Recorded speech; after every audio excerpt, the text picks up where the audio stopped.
Welcome to the basement headquarters of the 1010 Club. I put out a few videos by now, but I wanted to take a second, pause, reset, introduce myself, and share with you this new mission I'm about to start out on that I think is very exciting and is going to help a lot of people, I hope. So, hi, my name is Jonah, currently in the basement of my house in St. Louis, Missouri. Originally, though, from New York, and that's where my love of watches started. New York City, H&M, Fifth Avenue. Don't quote, I don't remember exactly what avenue H&M is on. You know, the place where you go shopping. And I saw this watch. It was gorgeous. It was stainless steel watch face with a gorgeous light blue dial, a brown leather strap. And when I saw it cost $25, I thought I was getting away with something. Like I was committing a crime. Like, did someone really mean to put this low price tag on this gorgeous watch? I was so excited. I bought it with my allowance money. Maybe I was 13 years old. And I wore that watch everywhere. And I mean everywhere. To the gym. Did I just spit? That's gross. I was doing curls wearing a leather strapped watch because I loved it so much. Here's the thing though. It's going to be a little bit weird to admit. And you can laugh at me and that's fine. But maybe there's someone else out there watching this video that's like me. I didn't know until my 30s that you can get an affordable mechanical or automatic movement watch for only a couple $100. I didn't know you can get an automatic watch for $100. I thought it was thousands of dollars and that they were so far out of my reach, I shouldn't even bother looking into them. So my whole life was quartz, and that's fine. The quartz revolution kind of made everyone get on the quartz bandwagon. It is easier. The movements are less expensive to produce. So there are several reasons why I guess I was led to believe that I couldn't afford an automatic movement. But still, I was spending $200, $300, even once or twice, $400 on a quartz movement. They were Citizen, they were Eco Drive. They're awesome watches. I still have them. I still love them. My Nighthawk ProMaster, possibly my favorite watch of all time. But I was spending the amount of money I could have been spending on some different watches. I had no idea that they were out there. So this is one of the reasons I'm starting the channel, is number one, to show how many quality automatic and mechanical watches are out there, but also to shine the light on some quartz movements or quartz watches that are just fantastic. I mean, that's what made me fall in love with watches to begin with. Who thought a fashion watch from H&M could spark a legitimate lifelong interest in watches? So my mission is to see how many watches I can buy in total for $500. Total. Not the best collection under 500, not the best diver under 500. How many quality watches, hopefully with as many mechanical and automatic movements as possible, can I get for $500? Now, $500 is very specific for a couple of reasons. Number one, it does seem like it's a very popular number on YouTube. It's always the 3-watch collection or this 500, or I review all the watches, affordable watches under $500. That's great, but if you're anything like me, money is very tight and you do not have $300, $400 to spend per watch, but you might still want to have several watches to choose from. I like watches so much. I'm still home in the pandemic, like socially distancing, not going out. Currently also looking for a new job. So there's many reasons why I'm a hermit with not a lot of money to spend. My point is though, I changed my watch 3 times yesterday.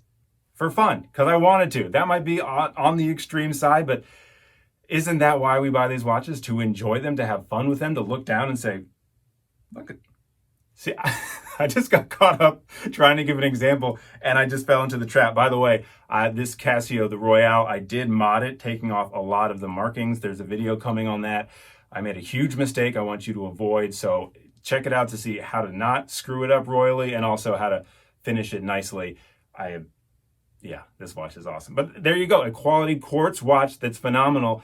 $25 for this watch. There are so many different ways for you to go with a $500 budget. The second reason I'm using $500 is, it's a personal reason I'll share with you. I work in radio. I did morning radio in Santa Rosa in California. Then I got brought over here to St. Louis, did afternoon radio, then back to the morning shows. So I've been in radio for a long time, and sometimes you get to do extra things. They call them remotes. So appearances, catch Jonah at the car wash, and come on down, the first 100 people get a free car wash, that kind of thing. They pay radio DJs to be there. It's called an appearance fee. And that's always like the bonus fun money. Radio, there is not a lot of money in it, even if you're in a fancy city or a bigger city, chances are you're not going to be rich. I know I'm not rich, but that is fun to get a little bit of extra money. So I always took a portion of the remote fees, or the talent fees as they call it, It's always weird, though, referring to yourself as the talent. May I have my talent fee, please, for being talented, standing at this movie theater for 2 hours? My point is, though, I would take some of that money and put it in an account that I called the Fun Fund. That was money that I knew I could spend on whatever I wanted without feeling bad. I had the money for the mortgage, I had the money for my savings account, and a portion of my remote fees always went to the Fun Fund. Well, pandemic hit back in March. I don't have a job right now, but I do still have some of my fun fund. Now, I don't want to be totally unfun and just immediately funnel that into savings. So I think a little over $600 is in that account. I think that would be a good amount to use. 600 and some odd dollars, but really we're aiming to fill a box with $500 worth of watches. That difference, I'm going to screw up a couple of times. I might buy a watch because I just got too carried away and I bid too high on eBay, or I get it, I think it's going to be super value for money, and it's not. There's going to be some missteps, but at the end of this mission, and I don't know how long it's going to take, hopefully I will have a watch box filled with watches that total is valued at about $500. Now, the rules are, there are no rules. Okay, I'm kidding. There are a few rules. I've just never said that before. Number one, it has to be a value for money steal. Either that means I found an awesome deal online or on an auction, or those are both online. So why am I pretending those are two different things?